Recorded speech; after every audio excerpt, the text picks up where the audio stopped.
Assalamualaikum warahmatullahi wabarakatuh. Alhamdulillahirabbil alamin. Wassalatu wassalamu ala asrafil anbiya wal mursalin sayyidina Muhammad wa ala alihi washabihi ajmain.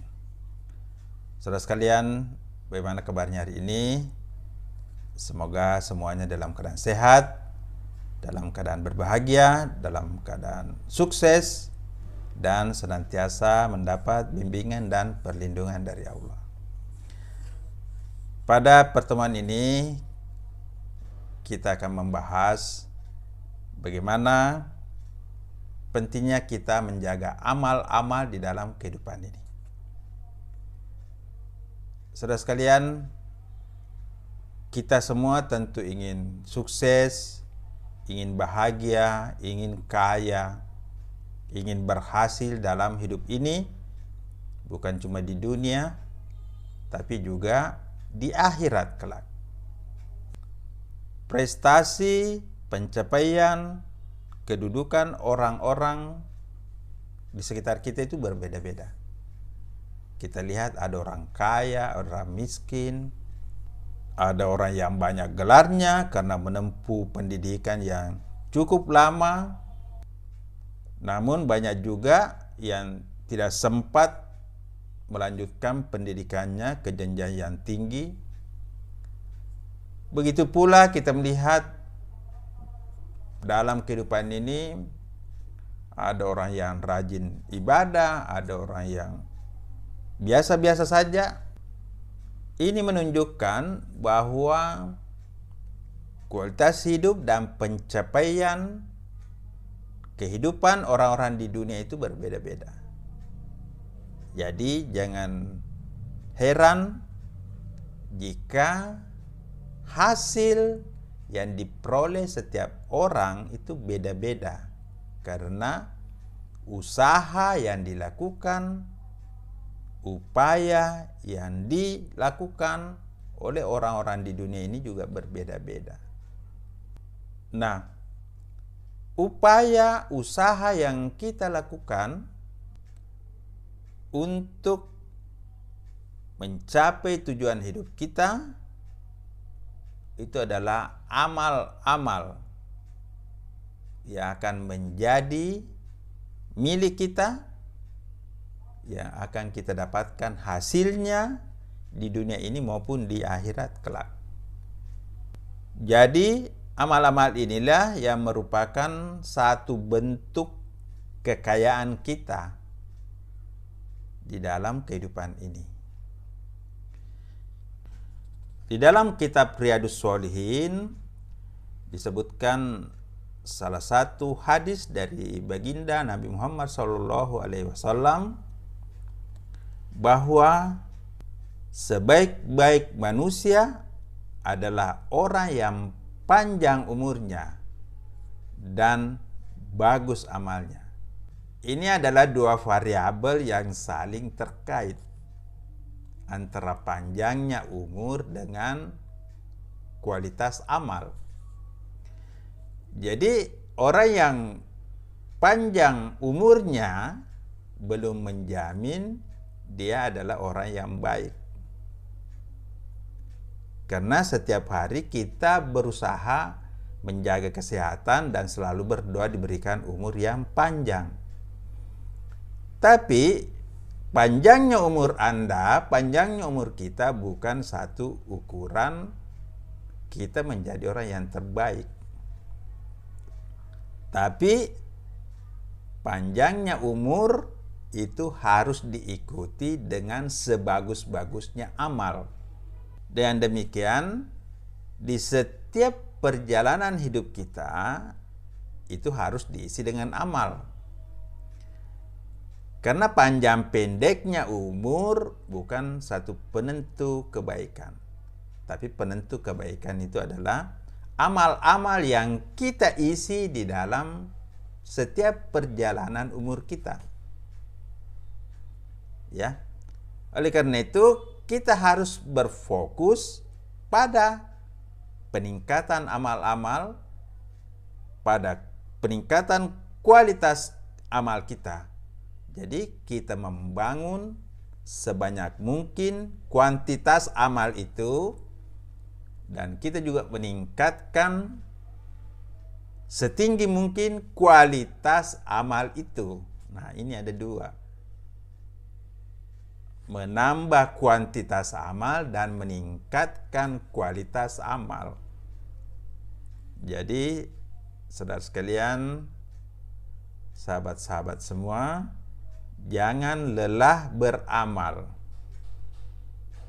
Karena umur identik dengan amal. Saudara sekalian, amal adalah segala perbuatan kita. Bisa menyangkut perbuatan baik atau perbuatan buruk. Itu adalah amal. Namun, tentu yang dimaksud di sini kita memperbanyak amal adalah amal-amal kebaikan atau yang disebut dengan amal soleh. Segala perbuatan yang sesuai dengan tuntunan syariah, nilai-nilai Al-Quran dan hadis. Ini disebut dengan amal soleh, amal kebaikan, amal kebajikan. Tentu ada juga perbuatan-perbuatan yang melanggar nilai-nilai Al-Quran dan hadis. Ini adalah keburukan. Ini adalah satu perbuatan yang justru mendatangkan dosa, yang menjadi nilai minus dalam hidup kita. Jadi amal-amal soleh, amal-amal kebajikan itu adalah nilai plus yang menambah bobot kehidupan kita. Amal soleh ini bisa berupa amal-amal ibadah yang dilakukan secara vertikal, bisa juga berupa amal-amal jariah, amal-amal yang kita lakukan dan memberikan manfaat seterusnya ke dalam hidup kita dan kepada orang-orang di sekitar kita. Bisa juga berupa amal-amal sosial, di mana kita berinteraksi dan memberi manfaat kepada orang lain.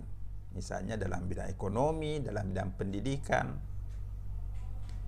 Jadi, orang yang paling baik adalah orang yang panjang umurnya dan bagus amalnya. Artinya, orang yang memiliki banyak amal-amal kebaikan. Baik berupa amal jariah, amal ibadah, maupun amal sosial. Jadi saudara sekalian, jangan lelah beramal.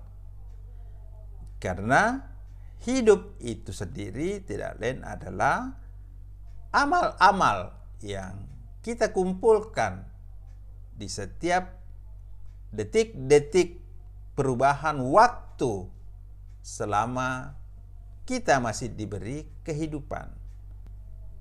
Umur tidak lain adalah jumlah amal-amal yang kita kumpulkan, jumlah amal-amal yang kita lakukan. Saudara sekalian, amal inilah yang akan menjadi teman sejati kita kelak. Ya.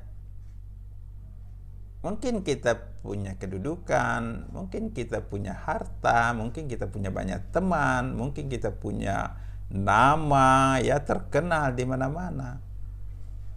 Tapi kalau semua itu tidak digunakan sebagai sumber kebaikan, baik sebagai amal jariah, amal ibadah maupun amal sosial, maka dia tidak menjadi satu amal soleh atau amal kebajikan. Dan semua yang kita miliki itu kelak akan meninggalkan kita, atau kita akan meninggalkannya. Misalnya jabatan, kalau sudah pensiun berarti kita sudah melepaskan jabatan itu. Atau orang yang sakit, orang yang meninggal, maka dia akan meninggalkan rumahnya, meninggalkan mobilnya, ya, meninggalkan harta bendanya, emasnya, uangnya di bank, ya, itu tidak ada yang dia bawa. Atau orang yang terkenal, kalau sudah meninggal ya sudah, namanya tinggal sejarah, ya. Atau punya banyak teman. Nah, kalau sudah meninggal, temannya cuma bisa berdoa mengantarnya sampai di peristirahatan terakhir.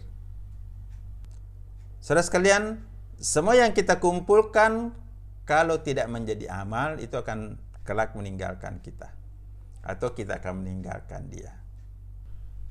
Di dalam kitab Riyadhus Shalihin juga disebutkan salah satu hadis bahwa yang mengikuti mayit, orang yang diantar ke kuburan, itu ada 3. Ada keluarga, ada harta, ada amal. 2 akan kembali dan 1 yang tetap mengikuti si mayit itu. 2 yang kembali itu adalah keluarga dan harta. Dia akan pulang. Keluarga akan pulang ke rumahnya masing-masing. Harta kalau kita punya mobil sudah ngantar, ya kembali lagi ke rumah tempat ahli warisnya. Namun hanya 1 yang akan tinggal bersama si mayit itu, yang akan menemani si mayit itu untuk meneruskan perjalanan panjang berikutnya, yaitu amal-amalnya. Jadi sesungguhnya sahabat sejati itu adalah amal-amal kita, ya. Dan demikian amal ini harus terus kita lakukan sepanjang hidup kita, dengan memperbanyak kuantitas amal dan meningkatkan kualitas amal. Ya. Bentuk amal itu banyak, bisa berupa amal ibadah, amal jariah maupun amal sosial. Semuanya itu masuk dalam kategori amal soleh, amal-amal kebajikan. Maka beruntunglah orang yang selalu beramal niat tulus, ikhlas karena Allah. Kita beramal karena Allah. Itu saja. Karena tujuan hidup kita di dunia ini itu semata-mata hanya untuk beribadah kepada Allah dengan tulus, dengan ikhlas, dengan bersih, sesuai dengan tuntunan yang telah dicontohkan oleh baginda Rasulullah Shallallahu Alaihi Wasallam. Demikian, selamat memperbanyak amal dengan ikhlas, dengan terus bermanfaat bagi diri sendiri, bagi keluarga, bagi masyarakat, bagi bangsa dan negara, bagi lingkungan, bagi semesta. Anda akan menjadi orang yang beruntung. Subhanakallahumma bihamdik, asyhadu an la ilaha illa anta, astaghfiruka wa atubu ilaik. Wabillahi taufiq wal hidayah. Assalamualaikum warahmatullahi wabarakatuh.